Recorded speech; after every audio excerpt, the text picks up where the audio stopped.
그러면 김호란 국립암센터대학원 예방의학과 교수 모셨습니다. 자세한 내용 얘기 나눠보겠습니다. 어서 오세요. 안녕하세요.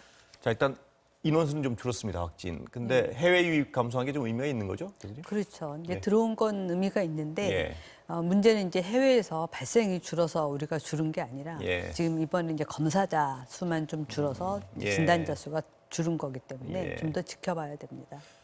해외는 별 의미가 없는 숫자일 수도 있다는 말씀이시죠? 그렇죠. 예. 국내 발생은 지역 발생은 좀 줄었습니다. 그건 의미가 있죠? 그렇습니다. 예. 예.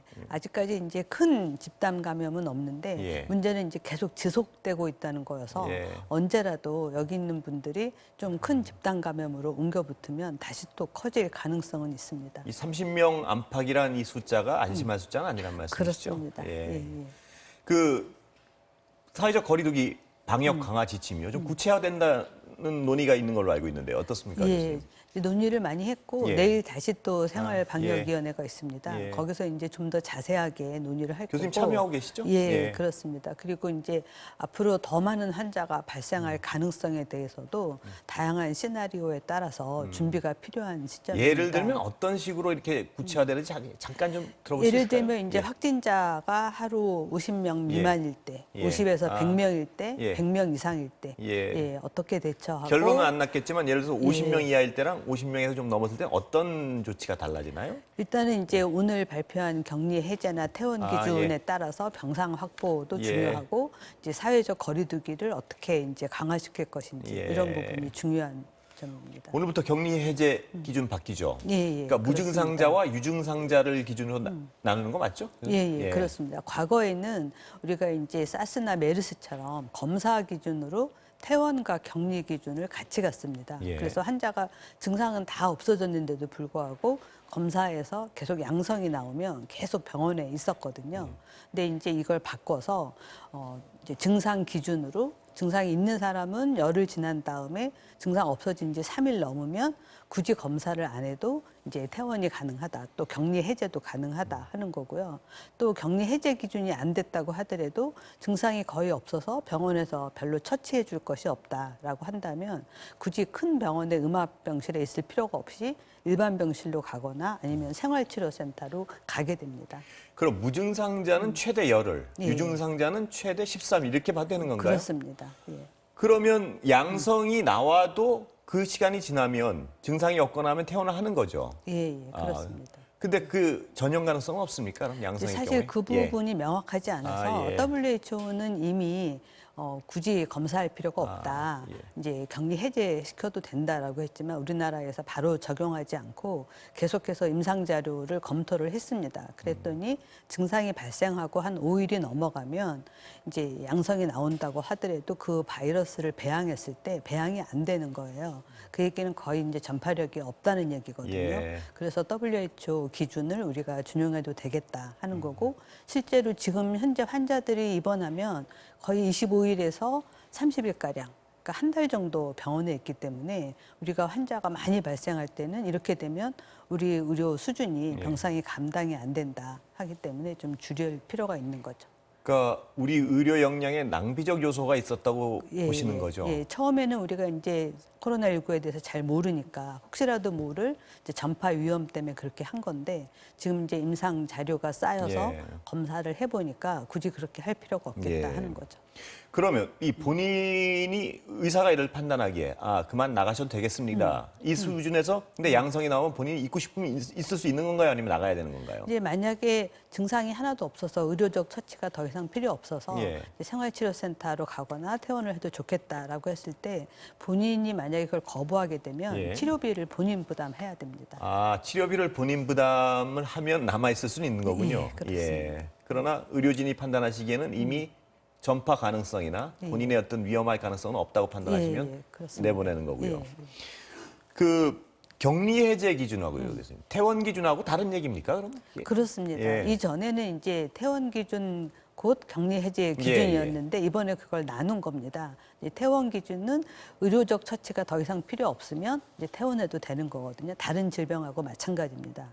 그렇지만 만약에 격리 해제라고 하면 감염 위험이 있으면 이제 계속해서 어디선가 격리를 하고 있어야 되는 거예요. 꼭 병원이 아니더라도. 자기 집이나 생활치료센터나 이런 맞습니다. 말씀이시죠? 예. 그래서 그래서 격리 해제 기준은 아까 말씀드린 대로 무증상자는 10일이고 증상이 있는 사람은 10일에 최소한 증상 없이 3일에서 이제 13일이 이제 최소가 되는 거고요. 예. 그 다른 얘기를 좀 여쭤볼 텐데요. 자동차 동호회가 좀 눈길을 끌던데요. 예. 야외에서 만난 소모임이란 말입니다. 그게 어떻게 감염이 됐을까요? 교수님 보시기에는 뭡니까? 그 그렇죠. 위험성이? 야외에서 만난 소모임이긴 한데 예. 아직 역학조사가 다 끝나지 않아서 어떤 다른 만남이 있었는지 뭐 실내에서 아니면 자동차 내에서 아니면 식당에서 어떤 이제 밀접 접촉이 있었는지 확인이 필요하고요. 야외에서 만났다고 하더라도 가까운 곳에서 서로 대화를 나눴다. 마스크 쓰지 않고 그러면 얼마든지 감염 가능성은 있습니다. 그럼 이 사례로 보시기에 야외라고 해서 절대 안심할 건 아니라는 그렇죠. 어떤 예, 야외라고 실증 사례로, 하더라도 예. 2m 거리 두기를 하지 않으면 위험한 거죠. 자동차 안에 둘이 앉아 있었는데 모르는 사람이 뭐 감염될 수도 있는 거고요. 그렇죠. 예, 예. 예. 모임 자체가 어디 안전한 모임은 없는 것 같습니다. 뭐 모임이란 것 자체가 야외고 실내고. 그렇습니다. 예. 그리고 해외 연구 사례 하나 여쭤보면요.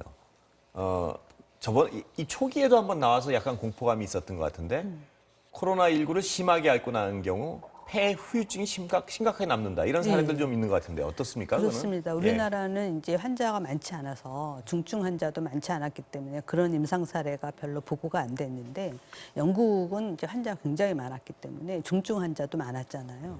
이제 중증으로 치료받고 퇴원한 사람들을 한 달, 두 달째 이제 추적을 해보니까 계속해서 후유증이 남아 있는 사람들이 많다 하는 예. 겁니다. 그래서 경증 환자들은 뭐 별 걱정이 없겠지만 중증으로 치료하고 나오신 분들이 아직까지는 이게 영구적으로 갈지 어쩔지는 모릅니다. 지금까지 코로나가 이제 발생한 지 한 6개월밖에 안 됐기 때문에 그렇지만 중증 환자들은 퇴원한 후에 계속해서 추적 관찰을 하고 병원 치료를 받을 필요가 있다 하는 겁니다. 아, 중증을 앓은 분들은 예외 없이 그렇게 후유증을 앓는 건가요? 그렇지는 아니면 그렇진 않고요. 예, 한 아, 예. 20에서 30%에서 예. 이제 그런 사례가 나왔습니다. 예, 대단히 어떤 큰 수치죠. 20, 30%, 그렇죠. 3분의 1 예. 정도는 대략 그 후유증을 앓고 계시다는 예. 말씀이시죠? 예, 예. 예.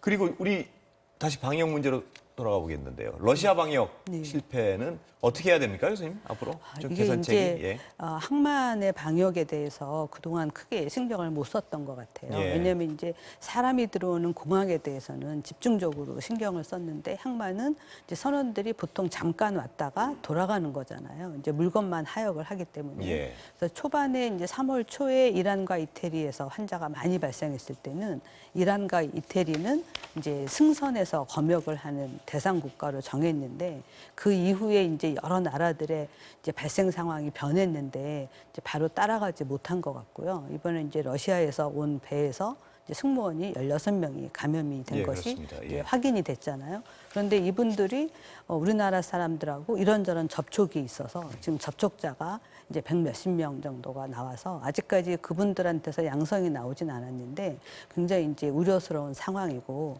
그래서 이제 우리나라가 이제는 이제 러시아도 승선 검역 대상으로 한다 이렇게 이제 정하긴 했는데 여전히 좀 미흡한 부분이 있는 것 같아요. 그분들은 이제 자가격리를 하지 않거든요. 그래서 원칙적으로는 한국에서 그 선주가 정해준 시설 안에서만 있는다라고 하지만 우리가 이제 뭐 앱을 깔거나 이렇게 동선 추적을 하지 않기 때문에 혹시라도 그 이제 부둣가에서 한국 상점에 간다든지 사람들을 만날 가능성이 얼마든지 있거든요.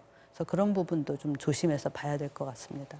그리고 우리가 이 검역 체계가요. 전 세계 전 나라로 이걸 확대하기도 지금 우리 검역 체계가 좀 영양 부족 아닌가요? 지금 명수? 그렇죠. 예. 평소에는 그렇게 하지 않았기 때문에 갑자기 모든 화물선에 대해서 그렇게 해야 된다. 그러면 지금 검역 인원이 절대적으로 부족한 상황이죠. 그럼 마지막으로 하나 또 질문 드리면요. 그럼 당분간 임시적으로 우리가 검역 인원을 확보하기 전에는 어떤 조치를 취해야 되나요? 일단은 이제 승선 검역이 필요한 나라들에 대해서는 승선 검역을 하고 우리가 이전에 이제 해외에서 오는 관광객들에 대해서 자가격리 앱 같은 거를 설치를 하잖아요. 그래서 적어도 이제 그런 거를 그 승무원들한테 앱에다 깔도록 해서 예. 혹시라도 우리나라 안에서 우리나라 사람들하고 접촉이 있는지를 좀 모니터링 할 필요는 있을 것 같습니다. 항만 노동하시는 분들의 경우도 하여튼 내려서 체크는 될 수 있는 상태를 만들어야 된다는 그렇죠. 말씀이시죠? 예, 전체 예. 승선 검사는 못 하더라도. 예, 예, 오늘 그렇습니다. 말씀 감사합니다. 감사합니다.